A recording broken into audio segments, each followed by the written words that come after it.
দাদার বিয়ের আগে যেমনই প্রতিটা উইকে শপিং করে করে কাটিয়েছি, তেমনই দাদার সাথে আইবুড়ো ভাত খেতে খেতে নিজেদের ওয়েটও গেইন করে ফেলছি। আজকের আইবুড়ো ভাতের জন্য ডিনারের নিমন্ত্রণ ছিল কাকিমার বাড়িতে। কাকিমা আর দিদা মিলে এত কিছু আয়োজন করেছে দাদার আইবুড়ো ভাতের জন্য।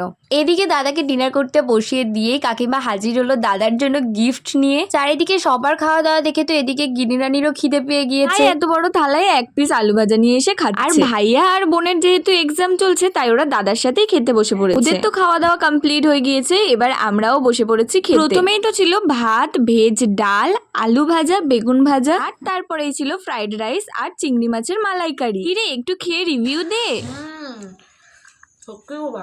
সত্যি রান্নাগুলো খুব ভালো হয়েছিল। তারপরেই তো আমাদের পাতে পড়ে গেল গরম গরম চিকেন কষা। শেষ পাতে ছিল চাটনি, পাঁপড়, পায়েস, রসগোল্লা। আর এইদিকে তো অর্পিতা একদমই মিষ্টি খেতে পছন্দ করে না, কিন্তু কাকিমাও তো ছাড়বে না, তাই ওকে জোর করে একটা সন্দেশ খাইয়ে দিল। আর তারপরে আমাদের পাতেও পড়ে গেল সন্দেশ আর দই। ব্যাস, আজকের খাওয়া দাওয়া এই পর্যন্তই।